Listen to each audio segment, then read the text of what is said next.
तो आप सभी स्टूडेंटों का जेएमबी स्टडी भारत में। तो आज हम स्टडी करते हैं अंगद सर के 7 कक्षा 9वीं की गणित के अध्याय 9 वृत्त का। ये वृत्त का भाग नंबर 22 है, जिसमें हम जानेंगे प्रश्न नंबर 9.3 के भाग 10 में प्रश्न क्रमांक 10 का संपूर्ण हल।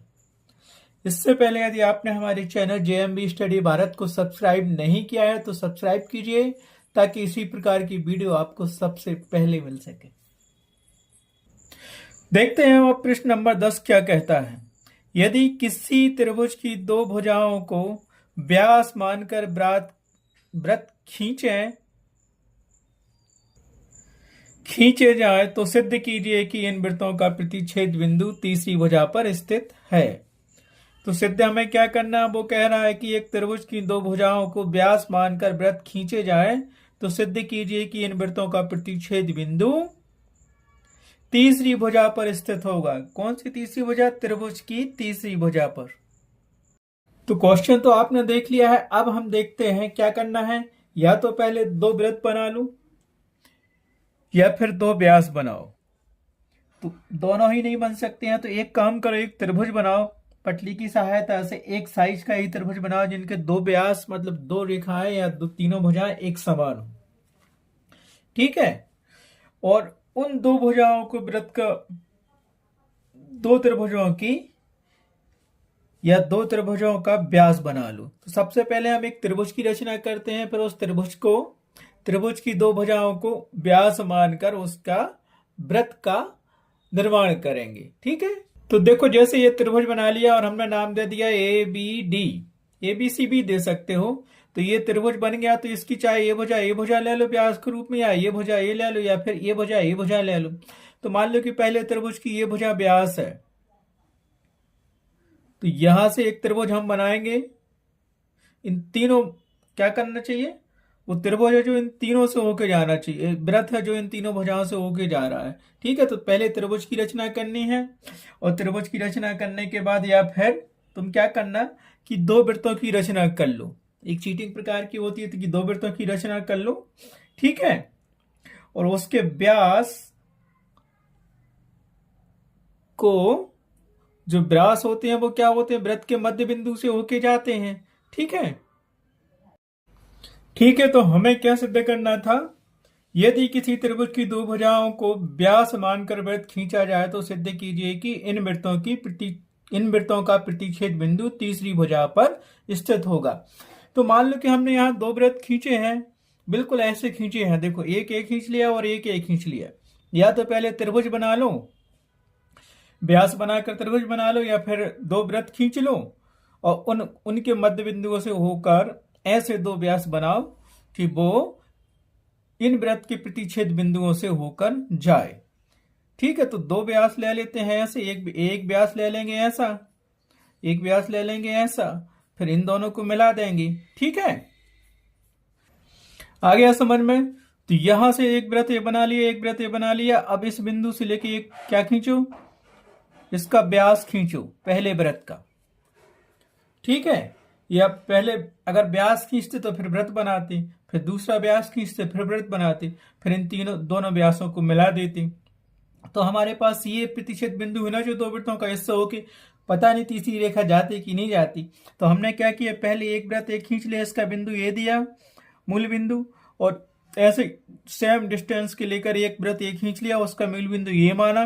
तो यहां से हम एक व्यास खींचेंगे और इसका व्यास यहां से खींचेंगे और यहां से इनको मिला देंगे। तो ये क्या बन जाएगा, हमारे पास वृत्त बन जाएंगे जिनका व्यास दो व्यास भी दर्शाएगा और तीसरी लाइन दर्शाएगी जो इनको प्रतिच्छेद कर रही है। ठीक है। तो क्या किया, हमने दो व्यास खींच लिए। कौन कौन से व्यास खींच लिए? एक तो अपने पास ये व्यास हो गया था, इसको ए डी मान लिया। दूसरा व्यास इसको बी डी व्यास मान लो, जो भी नाम देना हो दे सकते हो, मैंने यहां डी दिया है। आ गया समझ में? ए डी व्यास मानकर एक वृत्त की रचना की। इसी प्रकार बी डी व्यास मानकर एक वृत्त की रचना की। बी डी व्यास है तो इसका आधा नाप लो केंद्र से और बस एक वृत्त की रचना कर लो। ये दोनों एक ही बिंदु से होकर जाना चाहिए। ठीक है।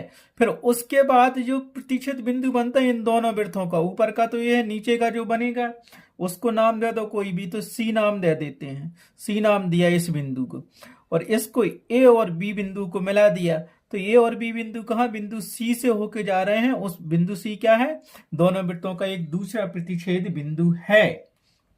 ठीक है, लेकिन हमें सिद्ध क्या करना था, यदि किसी त्रिभुज की दो भुजाओं को व्यास मानकर, ठीक है, हमने इस त्रिभुज की ए बी डी त्रिभुज की ए डी भुजा को व्यास माना और इसको बी डी भुजा को व्यास माना, व्यास का आधा कर देंगे तो त्रिज्या मिल जाएगी, तो इतनी त्रिज्या लेकर इस वृत्त की रचना की और इस वृत्त की इतनी त्रिज्या लेकर इस वृत्त की रचना की। ठीक है, तो सिद्ध कीजिए कि इन वृत्तों का प्रतिच्छेद बिंदु तीसरी भुजा पर स्थित होगा। किसकी तीसरी भुजा पर, त्रिभुज की तीसरी भुजा पर इन वृत्तों का प्रतिच्छेद बिंदु स्थित होगा। तो चित्र में तो दिख रहा है कि स्थित हो गया है, लेकिन हमें सिद्ध करना है कैसे होगा ये। तो डायग्राम तो हमने बना लिया है, अब जो दिया गया था उसको लिख लो, जो सिद्ध करना है उसको लिख लो, फिर इसके आगे सॉल्व करते हैं। ठीक है, हमें दिया गया था किसी त्रिभुज की दो भुजाओं को व्यास मानकर वृत्त खींचो, तो हमने दो व्यास AD और BD मान लिए। अब व्यास का आधा कर दो तो त्रिज्या मिल जाएगी, तो त्रिज्या लेके व्यास की आधी लेके वृत्त की रचना कर ली। ठीक है, अब सिद्ध क्या करना है वो भी लिख लो। तो हमें सिद्ध करना था कि दोनों वृत्तों का प्रतिच्छेद बिंदु या कटान बिंदु तीसरी भुजा पर स्थित होगा। किसकी तीसरी भुजा पर, त्रिभुज ABD त्रिभुज की तीसरी भुजा पर इन दोनों वृत्तों का प्रतिच्छेद बिंदु स्थित होगा, जो कि है C। ये हमें सिद्ध करना था। तो इतना तो समझ में आ गया, जो दिया था वो लिख लिया, जो सिद्ध करना था वो लिख लिया। अब हम कुछ रचना करेंगे, तो रचना क्या है, तो हमने क्या किया, माना कि दो व्यास AD और BD हैं जिनकी त्रिज्या लेकर वृत्त की रचना की। अब क्या करेंगे, C और D बिंदु को मिलाया। क्या किया हमने, DC को मिलाया, इस DC को मिला दो आप है। तो क्या किया हमने, D और C को मिला दिया, D और C को मिला दिया, तो आपको क्या मिल गया, चाहो तो सर्वांग समता सिद्ध करके सिद्ध कर सकते हो, लेकिन हमें जो चीज मिली एक बहुत अच्छी चीज मिली। DC क्या है, इस भुजा AB पर एक लंब होगा, एक रेखाखंड दिया है AB, इस पे हमने D से C पर लंब डाला या DC को मिला दिया। ठीक है, तो यहां दो त्रिभुज का निर्माण हो गया। क्या हो गया, एक त्रिभुज बना BCDA वाला त्रिभुज और दूसरा त्रिभुज मिला ACDA वाला त्रिभुज। ठीक है, तो कहना चाहिए ये जो लंब डला ना CD, ये अगर इस त्रिभुज को हम देखें तो क्या मिल रहा है हमें, इस त्रिभुज में दो वृत्तखंड बन रहे हैं, एक छोटा सा वृत्तखंड है और दूसरा कौन सा है, ये बड़ा वाला वृत्तखंड दीर्घ वृत्तखंड है। तो इसको हम CD को जीवा कह सकते हैं इस वृत्त की, ऐसे ही CD को इस दूसरे वृत्त की भी जीवा कह सकते हैं। कह सकते कि नहीं कह सकते, बताओ, कह सकते ना। CD इस वृत्त में भी आ रहा है, लघु वृत्तखंड है, और ये पूरा क्या हो गया, बड़ा वृत्तखंड हो गया, है ना। तो CD क्या है, दोनों वृत्तों की जीवा है, और इसको हम क्या कहते हैं, छोटा चाप कहते हैं। CD डाला तो ये छोटा वाला चाप बन गया, बना कि नहीं बना। तो इसको हम क्या लिख सकते हैं, बताओ जल्दी। ठीक है, इतना तो समझ लिया। आपका थोड़ा बहुत मेमोरी याद करने के लिए हमने दिलाया था कि ये छोटा आपका क्या है, अगर ये वृत्त करेंगे तो CD जीवा मानेंगे तो ये छोटा वृत्तखंड हो गया और ये पूरा क्या बड़ा वृत्तखंड हो गया। ये D अपना व्यास था, तो जैसे ही हमने CD को मिलाया तो हमें क्या देखा, ये AD व्यास दिया है, तो ऊपर का आधा वृत्त हो गया और नीचे का ये आधा वृत्त हो गया, और इसी वृत्त पे हमारी CD जीवा है, और A से C तक बिंदु जो हमने मिलाया था वो तीसरी रेखा जो खींची थी, है ना। तो क्या हो गया, इसी बिंदु C से होके जा रही है, हमें सिद्ध करना था। तो ये क्या है, अर्धवृत्त में जो क्या है, ये बन गया, एक कोण बन गया। तो अर्धवृत्त में जो कोण बनता है वो क्या है, 90 अंश का होता है। ऐसे इसमें भी ये अर्धवृत्त में बना है, क्योंकि यहाँ BD व्यास है और ये दोनों भुजाएं CD और BC इसी अर्धवृत्त में है। तो ये क्या मिल गई, ये दोनों कोण कितने बनेंगे, 90 अंश के बनेंगे, क्योंकि हमने आपको एक MCQ क्वेश्चन में स्टेटमेंट कराया था कि अर्धवृत्त का कोण समकोण होता है। उससे ये कोण क्या है, कोण ACD 90 अंश का होगा, कोण BCD भी 90 अंश का होगा। देखते जाओ, अभी दोनों कोण 90 अंश के किए, तो हम इनको समीकरण बना लेते हैं और लिख लेते हैं। लिखेंगे क्या, ये CD चाप द्वारा, कौन सा चाप, CD, यहां से यहां तक का चाप इस वाले वृत्त के लिए, और इस वृत्त के लिए क्या होगा, ये CD वाला यहां से यहां तक का ये चाप CD इस वृत्त के लिए। CD तो दोनों चाप रहेगा, लेकिन इससे हमें क्या मिलेगा, क्योंकि हम जानते हैं कि अर्धवृत्त का कोण 90 अंश का होता है। दूसरी चीज यहां लिख सकते हैं कि चाप CD एक अर्धवृत्त है। चाप ये CD क्या है? ये चाप एक अर्धवृत्त है और अर्धवृत्त द्वारा निर्मित कोण कितना होता है? 90 अंश का होता है। चाप द्वारा निर्मित कोण ऐसा भी लिख सकते हो। ठीक है, तो आप यहां लिख सकते हो। ठीक है, तो यहां से ये बना था CD बना और ये बना अपना ये C, तो ये कोण जो बना 90 अंश का बना है। तो अपन क्या करेंगे? चाप ACD एक अर्धवृत्त द्वारा निर्मित कोण है। अर्धवृत्त तो यही है ना, AD हमारे पास व्यास हो गया, तो यहाँ का क्या हो गया? पूरा अर्धवृत्त बन गया पूरा। और ये अर्धवृत्त पे ही ये क्या है? कोण स्थित है। तो हम क्या करेंगे? चाप, पूरा चाप ACD, ये पूरा यहां से ये चाप हो गया इस त्रिभुज का, और यही कोण बन रहा है अपना 90 अंश का। तो हम लिखेंगे रचना में चाप ACD द्वारा निर्मित अर्धवृत्त का कोण बराबर, तो हमने क्या लिखा? चाप ACD एक अर्धवृत्त को निर्मित करता है या एक अर्धवृत्त निर्मित करता है। ACD मतलब व्यास AD के अंदर ही ये बना है पूरा चाप। ACD वाला चाप अर्धवृत्त को निर्मित करता है। और जो कोण C बना है ना, कोण ACD, ये भी अर्धवृत्त में बना है। और हम जानते हैं कि अर्धवृत्त का कोण 90 अंश का होता है। तो इसको हम क्या लिख सकते हैं? एक अर्धवृत्त चाप ACD, ये पूरा चाप इस वृत्त का ACD, ये चाप अर्धवृत्त को निर्मित कर रहा है और यहाँ पे 90 अंश का कोण बन गया। तो इसको हम क्या लिख सकते हैं? इसीलिए हम लिख सकते हैं कोण ACD बराबर 90 अंश। इतना लिख दिया। रीजन भी दे दो, रीजन देना चाहो तो दे सकते हो। क्योंकि क्या लिखोगे? हम जानते हैं कि, क्या जानते हो आप बताओ? अर्धवृत्त का कोण समकोण होता है। समकोण का मतलब है 90 अंश का होता है। तो वो रीजन दे दो, रीजन जरूरी है देना।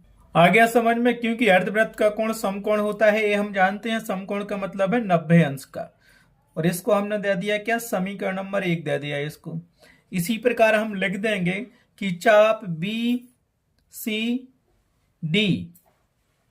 एक अर्धवृत्त को निर्मित कर रहा है और अर्धवृत्त का कोण क्या होता है? समकोण होता है। तो लिख देंगे कि कोण BCD बराबर 90 अंश। उसको समीकरण 2 दे देंगे। ठीक है, क्या लिखा हमने? हमने लिखा चाप BCD एक अर्धवृत्त को निर्मित करता है, क्योंकि यहाँ पे BD क्या है? व्यास है इस वृत्त का, और इस अर्धवृत्त पर बना कोण क्या है? 90 अंश का होता है। तो इसको हम लिख सकते हैं इसीलिए कोण BCD बराबर 90 अंश। इसको समीकरण नंबर 2 दे दो, लेकिन रीजन भी देना पड़ेगा। क्यों लिखा 90 अंश? क्योंकि हम जानते हैं अर्धवृत्त का कोण समकोण होता है, 90 अंश के बराबर होता है। तो उसको लिख दो। तो क्या लिख दिया? क्योंकि अर्धवृत्त का कोण समकोण होता है। तो समीकरण 1 और समीकरण 2 तो हमें मिल गए यहां से।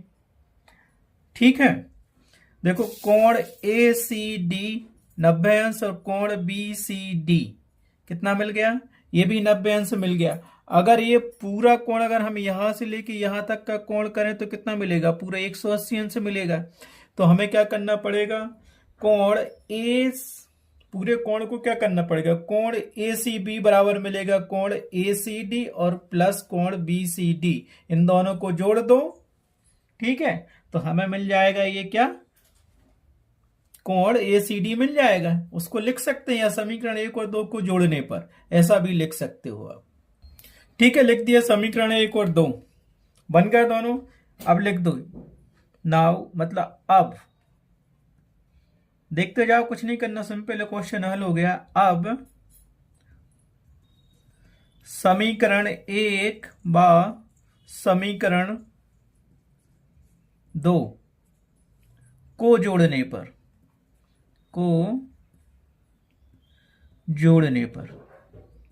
जोड़ दो। सेम जो के तुम लिख दो जैसे लिखे हैं। क्या लिखोगे? कोण ACD बराबर 90 डिग्री, दूसरा कोण BCD बराबर 90 डिग्री। ठीक है, जोड़ो बच्चों की तरह बिल्कुल, ये प्लस और ये प्लस। तो ये क्या मिल जाएगा? यहां से हमें क्या मिलेगा? कोण ACD प्लस कोण BCD, यहां इक्वल टू मिल जाएगा हमें 90 डिग्री प्लस 90 डिग्री। मिल गया। कुछ नहीं किया हमने, क्या किया, केवल जोड़ा बस इन दोनों को, जोड़ा कि नहीं जोड़ा, समीकरण 1 और 2 को जोड़ने पर जोड़ दिया। तो ये देखो, ये 90 और 90 तो हो जाएंगे 180 अंश। कोण ACD कौन सा है, कोण ACDA वाला, प्लस कोण BCD। ठीक है, ये पूरा अलग अलग कोण थे, इस पूरा कोण कर दिया। तो ये क्या मिल गया, ये कौन सा कोण मिल गया हमें यहाँ पे C पर, बिंदु C पर। कोण ACB बराबर हम लिख सकते हैं, इसको लिख सकते हैं, ये तो हो गया। अर्थात इस पूरे को हम क्या लिख सकते हैं, कोण ACB बराबर इस पूरे को, और ये तो 180 अंश होता ही है जोड़ने पर। तो देखो एक सरल रेखा बन गई, ये पूरी ACB एक सरल रेखा बन गई, और ये पूरा कोण सरल रेखा कितना होता है, 180 अंश होता है। ये हमने सिद्ध कर दिया है ना। अतः कोण ACB बराबर क्या हो गया,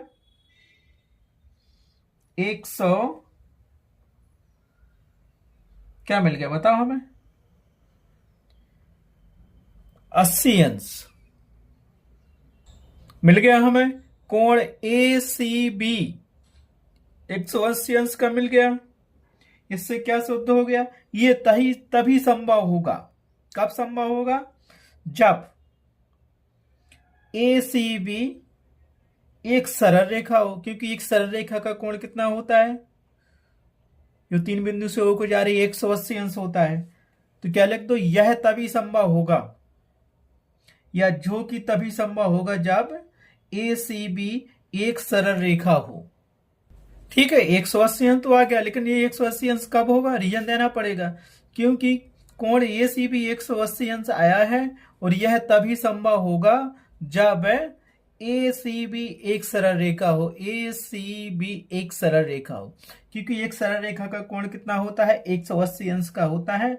अतः हम कह सकते हैं कि बिंदु C रेखा AB पर स्थित है। अतः हम कह सकते हैं कि बिंदु C रेखा AB पर स्थित है, जो दोनों वृत्तों का प्रतिच्छेद बिंदु है। स्पष्टतः यह सिद्ध हुआ कि किसी त्रिभुज की दो भुजाओं को व्यास मानकर खींचा गया वृत्त उन वृत्तों का प्रतिच्छेद बिंदु तीसरी भुजा पर स्थित होता है। समझ में आ गई, आपको लाइन लिखना जरूरी है, कुछ नहीं है उसमें, 2 सर्किल बनाए, 2 व्यास बनाए, बस तीसरी भुजा को मिला दिया, लंबे बार से एक CD की रचना की। तो ये कोण क्या, अर्धवृत्त का कोण 90 अंश का होता है, दोनों कोणों को जोड़ दिया तो 180 अंश आ गया। और हम जानते हैं कि एक सरल रेखा का कोण 180 अंश होता है, तो यह तभी संभव है। अतः हम कह सकते हैं कि बिंदु C रेखा AB पर स्थित है, जो कि दोनों वृत्तों का प्रतिच्छेद बिंदु है। अतः स्पष्ट है कि लास्ट में लिख दिया, हमें यही सिद्ध करना था, इति सिद्धम। इस प्रकार प्रश्नावली 9.3 का क्वेश्चन नंबर 10 कंप्लीट हुआ। बहुत ज्यादा इजी क्वेश्चन है, 1-2 बार पूछा गया है, तो इसे बार बार आप देखिए और हल करने की कोशिश कीजिए। एक क्वेश्चन आता है, हो सकता है इस बार आ जाए, इंपोर्टेंट क्वेश्चन है। आज की वीडियो में बस इतना ही, नेक्स्ट क्वेश्चन के लिए देखेंगे हम next video. Thanks for watching my video.